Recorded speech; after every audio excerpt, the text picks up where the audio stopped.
Assalamualaikum warahmatullahi wabarakatuh. Perkenalkan, nama saya Devi Ulandari. Di sini saya ada tugas di ujian tengah semester dengan dosen pengampu Bapak Ibnu Wisma Dwi Prasetya Eskom. Di sini saya akan menjelaskan dua hal. Yang pertama ada sistem analog dan juga sistem digital. Untuk pengertiannya sendiri, untuk sistem analog adalah sebuah sistem pengolahan sinyal yang datanya diolah secara kontinu atau adanya perubahan nilai. Untuk sistem digital adalah sistem pengolahan sinyal yang datanya diolah dalam bentuk biner atau diskrit yang hanya akan bernilai 0 dan 1.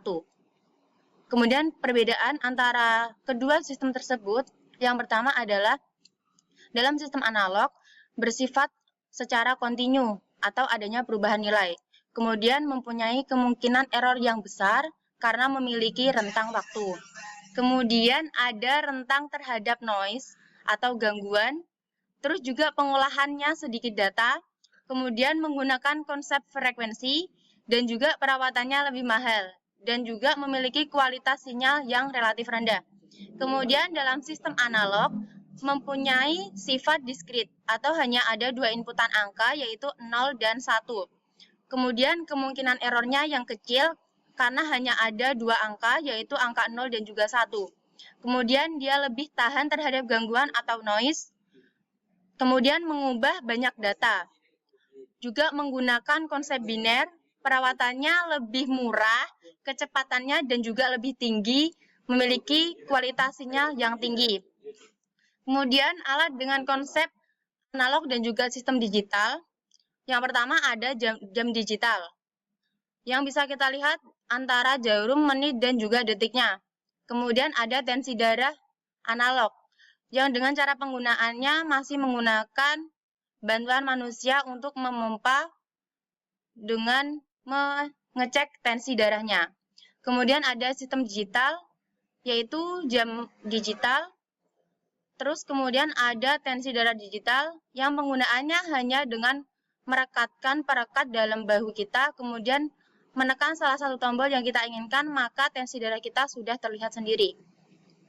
Kemudian ada gerbang logika.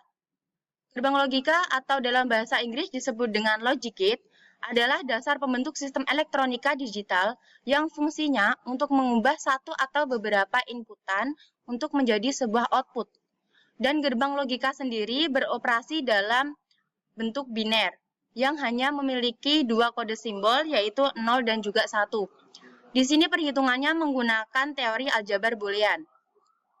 Kemudian di sini ada macam-macam gerbang logika. Yang pertama ada gerbang AND. Apabila salah satu atau semua inputan merupakan bilangan biner yang berlogika 0, maka inputannya menjadi 0. Tetapi berbeda jika dengan inputannya salah satunya berlogika 1, maka outputnya juga akan berlogika 1. Simbol N sendiri disimbolkan dengan tanda titik, atau bisa dicontohkan dengan Z sama dengan X kali Y, atau juga bisa dengan tanpa simbol, yaitu Z sama dengan XY. Bisa dilihat dalam bentuk tabel kebenarannya. Kemudian ada gerbang OR, yaitu apabila salah satu atau semua inputan merupakan bilangan biner yang berlogika 1, maka outputnya juga akan menjadi 1.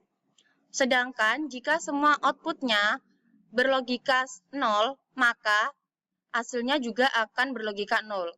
Simbol yang digunakan untuk operasi logika OR ini adalah tanda plus. Contohnya adalah Z sama dengan X plus Y.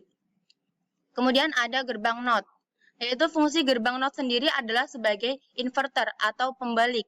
Nilai outputnya akan berlawanan dengan nilai inputnya.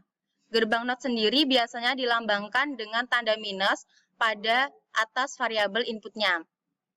Kemudian yang keempat ada gerbang NAND. Gerbang NAND sendiri adalah kombinasi dari gerbang NOT dan juga AND yang menghasilkan kebalikan dari keluaran gerbang AND. Atau apabila semua atau salah satu inputan bilangan biner berlogika 0, maka outputnya akan berlogika 1. Dan sedangkan jika semua inputnya adalah bilangan berlogika 1, maka outputnya akan berlogika 0. Dan gerbang NAND sendiri biasanya dilambangkan dengan tanda minus di atas variabelnya. Kemudian ada gerbang NOR, yaitu kombinasi dari gerbang NOT dan OR, yang menghasilkan kebalikan dari keluaran OR. Apabila semua atau salah satu inputan bilangannya biner berlogika 1, maka outputnya akan berlogika 0. Dan sedangkan jika semua inputan berlogika 0, maka outputnya akan berlogika 1. Terus yang selanjutnya ada gerbang XOR, yaitu singkatan dari exclusive OR. Jadi di sini apabila inputannya berbeda, seperti halnya inputan A adalah 1 dan inputan B adalah 0, maka outputnya akan berlogika 1. Dan sedangkan jika inputannya sama, maka outputnya akan berlogika 0. Terus kemudian yang terakhir ada gerbang XNOR, yaitu singkatan dari exclusive NOR dan merupakan kombinasi dari bilangan XOR dan juga gerbang NOT.